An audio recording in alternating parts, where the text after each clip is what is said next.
নমস্কার, জয়শ্রী গণেশ। প্রত্যেককে জানাই স্বাগতম আজকের বিশেষ অনুষ্ঠানে। দেখতে দেখতে ২০২৪ প্রায় শেষ। আমরা একদম শেষতম সময়ে এসে ২০২৫-এর জানুয়ারি মাসের রাশিফল আলোচনা করছি। আর ২০২৫ মানেই মকরের জীবনে নতুন কিছু আসার আলো। নতুন কিছু, নতুন কিছু ভাবনা, নতুন কিছু প্রাপ্তি, নতুন রেজলিউশন, এভরিথিং নতুন ধরনের।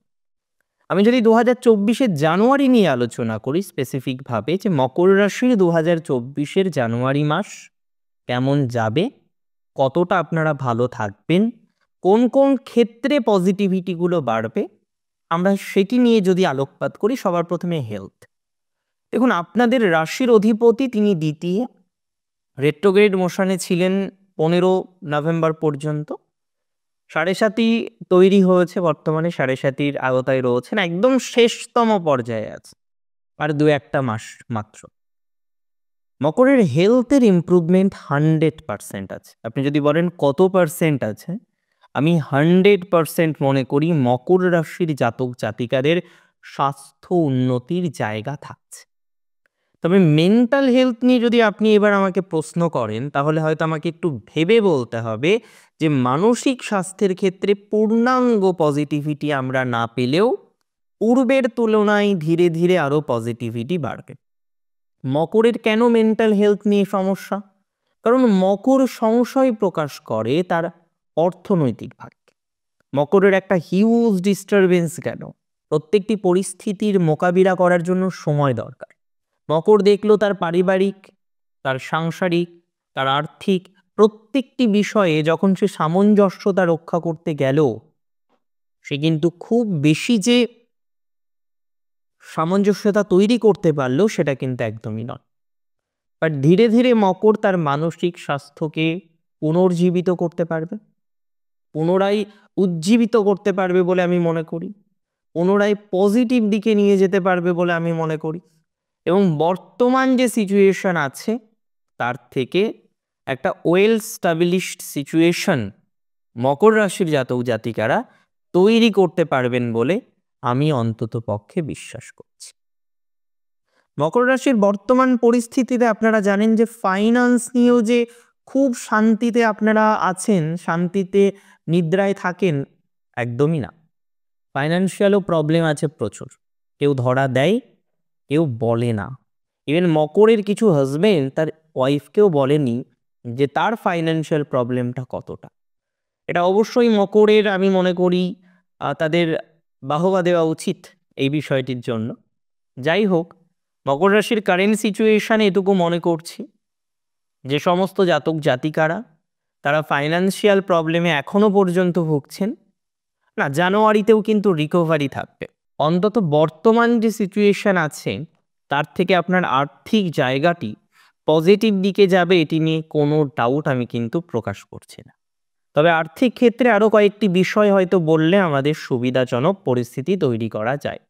আর্থিক ক্ষেত্রে প্রথমত যে বিষয়টি আমরা লক্ষ্য করতে পারবো, যারা হিউজ ইনভেস্টমেন্ট করেছেন, একটা সময় মনে করলেন আপনি শেয়ার ট্রেডিং করবেন। দেখুন, শেয়ার ট্রেডিং করা খারাপ কোথায়? খারাপ না, কিন্তু সবার জন্য শেয়ার ট্রেডিং নয়, এটা তো অস্বীকার করার কোনো জায়গা নেই, আছে কি? আমি বহু জাতক জাতিকাদের দেখেছি যারা শেয়ার ট্রেডিং করে অনেক ভালো আছেন, বিশ্বাস করুন অনেক ভালো আছেন। আবার আমি এমন জাতক জাতিকাদেরও দেখেছি যারা এই সমস্ত শেয়ার, ফাটকা ইত্যাদি ইত্যাদি অনলাইন ডিজিটাল প্ল্যাটফর্মের মাধ্যমে ইনকাম করতে গিয়ে ধূলিসাৎ হয়ে গেছে। তবে ডিপেন্ড করে, চার্ট টু চার্ট ভ্যারি করে। মকরের মধ্যেও আমরা পজিটিভ দেখেছি, মকরের মধ্যেও আমরা নেগেটিভ দেখেছি। বাট কারেন্ট সিচুয়েশনে আমি মনে করি যারা এই ধরনের বিষয়ের মধ্যে ফেঁসে গিয়েছিলেন বা কোথাও যেন আপনার কাছে রাস্তা ছিল না অন্য কোনো মাধ্যমে ইনকাম করার, তাই আপনি এই পন্থাটাকে বেছে নিয়েছিলেন এবং প্রথম দিকে ভালোই করছিলেন, তারপরে হঠাৎ কি হলো আপনি নিজেও বোঝেন না, বুঝতে পারেন না।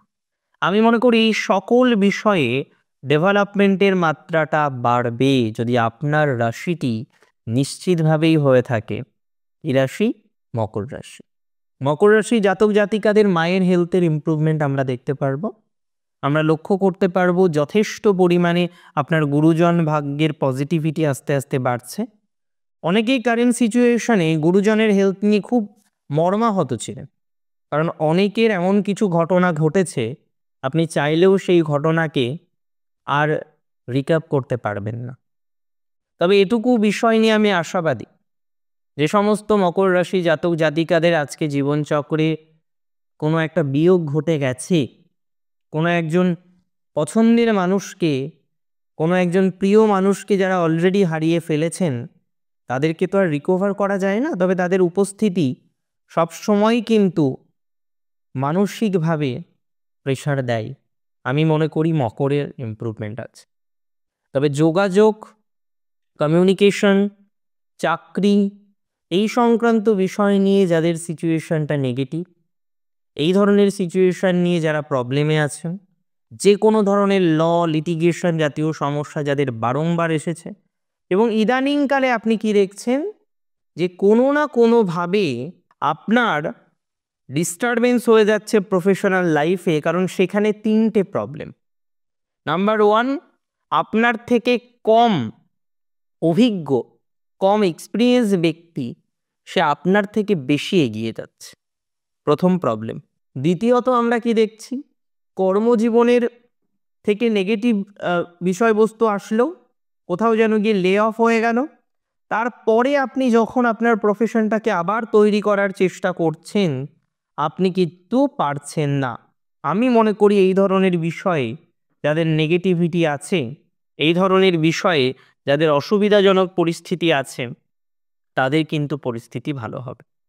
প্রথমত যাদের গার্মেন্টসের ব্যবসা, জামা কাপড় ইত্যাদি, ইভেন যারা শাড়ি তৈরি করেন, তাঁত শিল্পের সাথে যুক্ত, যে কোনো টেক্সটাইল কোম্পানির সাথে যুক্ত, তাদের কিন্তু মাঝে ডাউন অবস্থা চলছিল, খুব ডাউন অবস্থা চলছিল।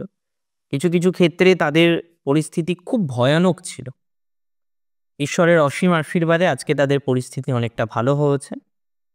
তাদের পরিস্থিতি আস্তে আস্তে অনেকটাই পজিটিভ দিকে গেছে, এবং আমি মনে করি আপনার এই যে সিচুয়েশন, এই যে পরিস্থিতি, এর থেকে বেটার পরিস্থিতি তৈরি করতে পারবেন, এর থেকে বেটার অবকাশ আপনার জীবনচক্রে 100% আসবে বলে মনে করছি।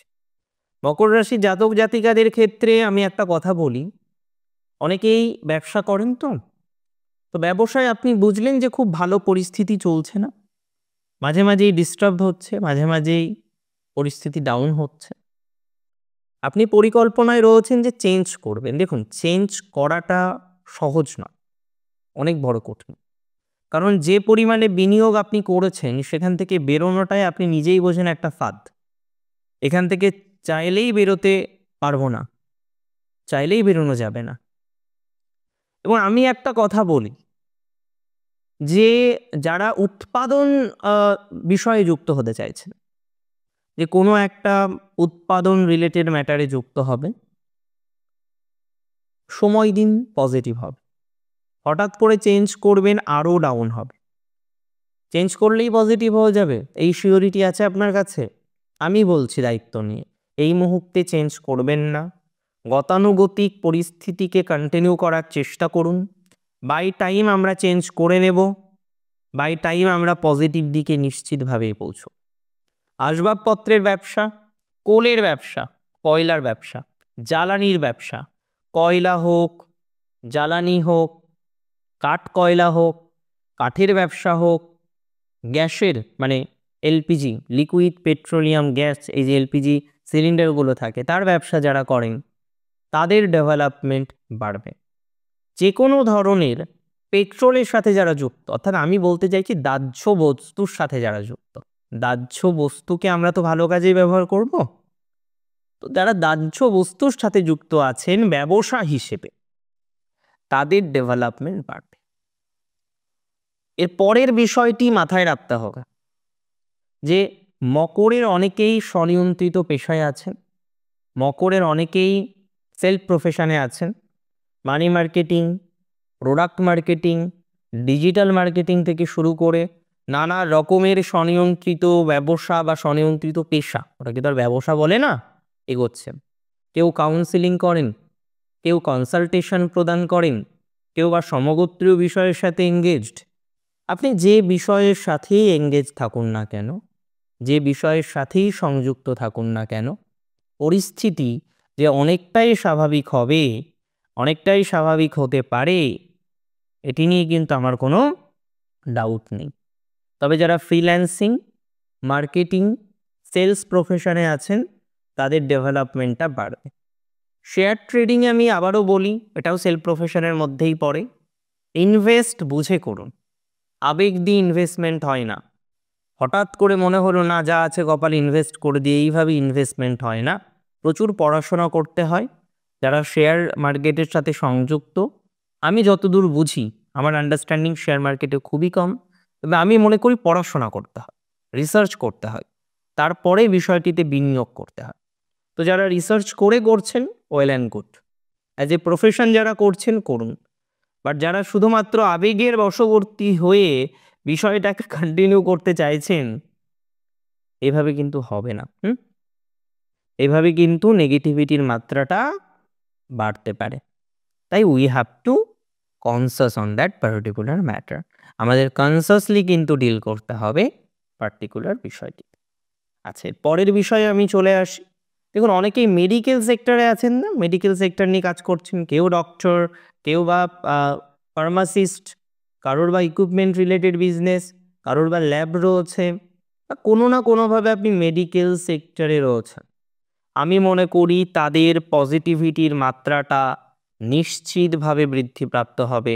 বর্তমান পরিস্থিতি থেকে অনেক বেটার পরিস্থিতি তৈরি করতে পারবেন। আমি মনে করছি, আমি আশা রাখছি আপনাদের পরিস্থিতি স্বাভাবিক হবে, আরও বেটার একটা পর্যায়ক্রম তৈরি করতে পারবে। স্পিরিচুয়াল লাইনে যারা আছেন, তাদের ডেভেলপমেন্ট দেখতে পাচ্ছি। যারা স্পিরিচুয়াল লাইনে গতি চাইছেন, গতি প্রকৃতি বৃদ্ধিপ্রাপ্ত করতে চাইছেন, তাদের সিচুয়েশন কিন্তু ইমপ্রুভ হবে। ধীরে ধীরে স্পিরিচুয়ালিটি বাড়বে। এডুকেশন লাইনে জব করেন, ডেভেলপমেন্ট রয়েছে। তবে যারা দূরে পড়াশোনা করেন, সচেতন থাকবেন কো লার্নারদের থেকে। যারা দূরে জব করেন, একা থাকেন, হোস্টেলে থাকেন, একটু সচেতনতা রাখতে হবে। আমি মাঝে মাঝেই বলি যে মকরের আর তো 3 মাস। এই সময়ে আপনার সন্তান দূরে আছেন, আপনি বুঝতে পারেন যে তার মেন্টাল প্রেশার খুব বেশি, আপনি তার সাথে থাকুন না। 2-3 মাস থাকলে কি সমস্যা হবে? খুব ভালো হয় যদি তার সাথে আপনি এক জায়গায় থাকতে পারেন, চোখে চোখে রাখতে পারেন। মকরের অন্যান্য বিষয়বস্তুগুলির মধ্যে আমি মনে করি যে সমস্ত জাতক জাতিকা প্রচুর পরিমাণে প্রবলেমের মধ্যে থাকেন, প্রচুর পরিমাণে মেন্টাল প্রেশারের মধ্যে বারংবার চলে আসছেন, তাদের পরিস্থিতি কিন্তু অনেকটাই স্বাভাবিক হবে বলে মনে করছি। এটা নিয়ে কোনো সন্দেহ নেই। এবং যারা একটু পলিটিক্সে আছেন, পার্টি পলিটিক্সে আছেন, একটু দায়িত্বপূর্ণ পদে আছেন, যাদের সিচুয়েশন মাঝে ডাউন হয়েছে, এখন কিন্তু পরিস্থিতি স্বাভাবিক হবে। লয়ারদের পরিস্থিতি স্বাভাবিক হবে। জব প্রাপ্তির পজিটিভিটি বাড়বে। অনেক ক্ষেত্রে অ্যাডজাস্টমেন্টের সমস্যা হচ্ছে না, মানে বিবাহিত জীবনের ক্ষেত্রে, সেই অ্যাডজাস্টমেন্টের প্রবলেম অনেকটাই মিটে যাবে বলে আমি আশা রাখছি বা ভরসা রাখছি। বলতে গেলে মকর রাশির জাতক জাতিকাদের আমি তো বেশ আশাবাদী জানুয়ারি নিয়েও। জানুয়ারি থেকে আমি মনে করি নতুন জীবন শুরু করুন। জানুয়ারি, ফেব্রুয়ারি, মার্চ দেখতে দেখতে চলে যাবে। 2025 না পাওয়া অনেক কিছু আপনাকে পূরণ করতে সহযোগিতা করবে। ঝড়ের পরে যখন আমরা উঠি না, সময় লাগে গুছিয়ে নিতে। তো ধরে নিন একটা ঝড় এসেছিল, ঝড়টা বেরিয়ে গেছে, এবার আস্তে আস্তে আপনাকে গুছিয়ে নিতে হবে। আস্তে আস্তে আপনাকে আবার সেই আপনার যা যা হারিয়েছে, যা যা উড়ে গেছে, যা যা নষ্ট হয়েছে, এই সমস্ত বিষয়গুলোকে রিস্টোর করতে হবে। আর আমি জানি এই যুদ্ধে আপনারা জয়লাভ করবেন। মকর রাশির 2025 অনেক ভালো যাক সেই কামনা করি। 2025 জানুয়ারি অনেক বেটার যাক সেই কামনা করি। অবশ্যই প্রত্যেক মাসের গাইডেন্স দেওয়ার চেষ্টা করব। বোনাস রাশিফল, নাক্ষত্রিক প্রেডিকশন সেগুলোও থাকবে। অনেক ভালো থাকুন আপনারা, সুস্থ থাকুন, শ্রী গণেশের কৃপায় থাকুন সেই কামনা রাখি। আর চেষ্টা করবেন আমার সাথে ফেসবুকে সংযুক্ত হওয়ার। শেষ করছি এখানে। জয় শ্রী গণেশ।